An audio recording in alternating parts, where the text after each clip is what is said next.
Hey guys, welcome back to my kitchen.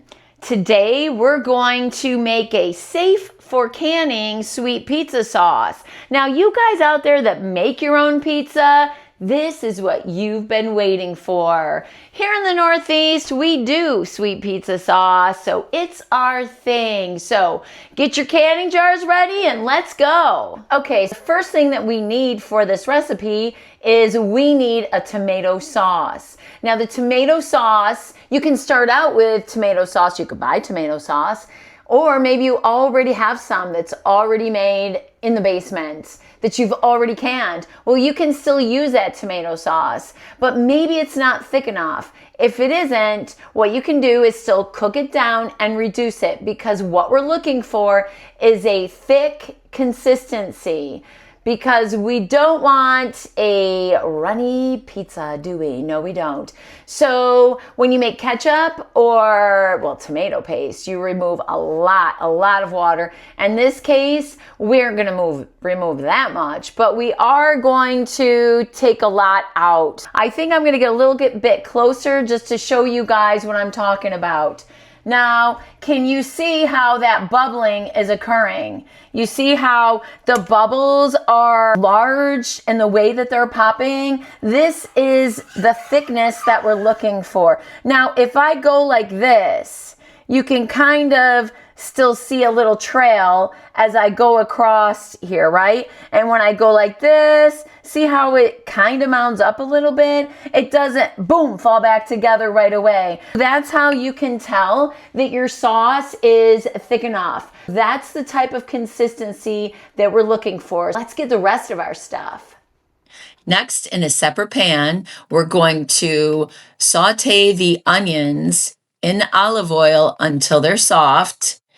And then we're going to add garlic for around a minute or so.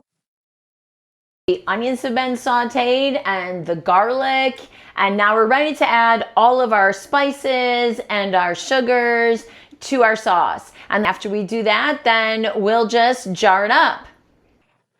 After we add the onions and the garlic, we're going to add all of our sugars, the salt, and then the herbs and spices.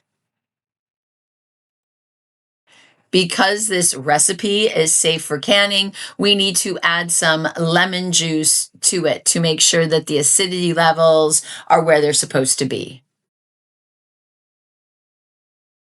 Now we're just gonna mix everything together, and once that's done, we're gonna let it simmer for another 20 to 30 minutes so all the flavors meld together.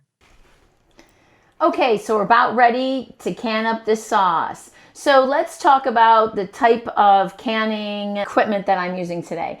I'm using a steam canner. Now, this is an approved process. It is not rebel canning, although rebel canning is fun sometimes, but today we are sticking by the rules. In case you've never seen this before, it looks just like this, and there is a gauge on it, and on this gauge it'll tell you if the temperature is hot enough or not, and whether or not you should start your processing times. You would use this the same way as a water bath canner as far as all the timing goes. Now, the water, you only need a teeny tiny amount of water because it's the steam that is heating everything up. So you don't need a big honking water bath canner and lugging that thing around and whoops, there it goes, right? No, thank you. Okay, this is much better. That's what we're going to use today. Now today I'm using pint jars, and what I like to do with my pint jars is after they run in the dishwasher, I'll then stick them in the oven at the lowest temperature so they're still heated up until everything is all ready to go. Let's get that stuff in the jars. I have all my jars ready here. Now they've all been cleaned, all of my equipment is cleaned. So now I'm just going to fill the jars here. Now every jar that I fill, I am going to add some citric acid to. Now the reason is because we need to keep a certain amount of acidity while we're canning for safe canning. Once the jars are full, we next need to wipe off any debris, any tomato sauce, any sugar, anything that is on the rim, because it will interfere with the seal once you put the canning jar lids on. Next, we're going to add citric acid to the jars to make it safe for canning. I use citric acid instead of lemon juice because the lemon juice adds a little more liquid, and I'm trying to avoid that. Next, we're going to put the lids on the jars. When you screw these bands onto the jars, you want to do it finger tight is what it's called, which means not really hard. You don't want to screw it on so hard that the air can escape through it. And that's what will prevent these jars from sealing properly.